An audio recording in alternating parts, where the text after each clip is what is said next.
And then here's like a coloring book. I got a squishy. Second grader Ellie Carter is still impressed with all her school supplies. It says second grade Ellen Carter. And here's her art project from the first week of school. What is it?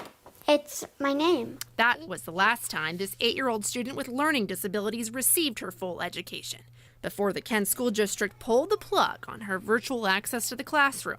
That left Ellie alone, with little instruction for the last 2.5 months. My mom said I won't miss anything, but I've missed a lot because I don't really do school. Sometimes I make pretend math problems for myself.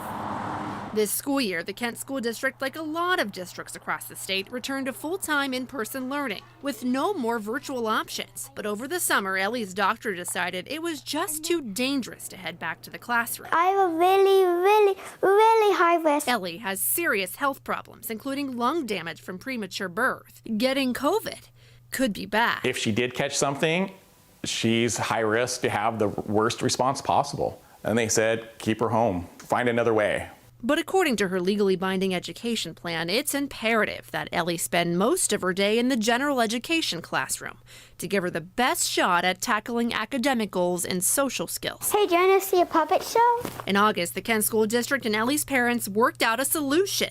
Ellie would live stream into the classroom, and her one-on-one paraeducator would monitor the camera. She brought the computer into class, but everyone else wasn't online. It was kind of different for me, but I met new friends. Father Andy Carter says everything was going well, better than expected. I'm gonna use a different color. In the classroom, the camera sat at Ellie's actual desk so she could wave to her neighboring classmates and even raise her hand. To see my daughter happy, it made me feel good. It made me feel like this process is going to work. But 5 days into the school year, the plan fell apart. The Kent School District decided Ellie was out. No more streaming into the classroom. I was upset. I was in shock. I don't understand how you can just cut someone off at the knees with no conversation. For kids with disabilities, those legally binding education plans are serious business. About 143,000 kids in the state of Washington have one. The U.S. has a long history of denying equal educational access to students with special needs, and those individualized plans, called IEPs, are meant to stop the discrimination. Federal and state law requires a school district to provide the education that a child needs based on their disability. The Carter family hired attorney Jeanette Cohen and filed a special education complaint with the state as weeks without answers or access to Ellie's classroom dragged on. Kent School District officials declined our interview request, but in a response to the family's complaint, they said they followed all the right protocols. They wrote live streaming had to be stopped because there were concerns about the privacy rights of other students and teachers, and there were objections from the local union. We've tried to bargain this repeatedly. The district has refused to provide the resources necessary for this to be successful. Tim Martin is the president of the Kent Education Association, which represents nearly 2,000 educators in the district. He says the union got involved because Kent school officials haven't agreed to give teachers more time and compensation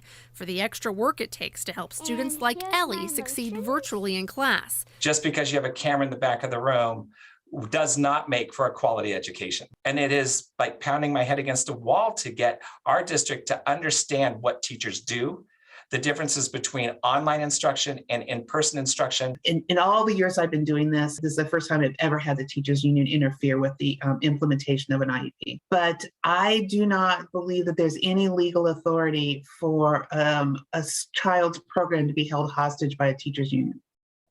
And that's what you think is happening. That's what's happening right now. Recently, the Kent School District agreed that Ellie needs to continue live streaming into class. This is me with my backpack on. But the ongoing union dispute could keep her waiting. It made me kind of sad.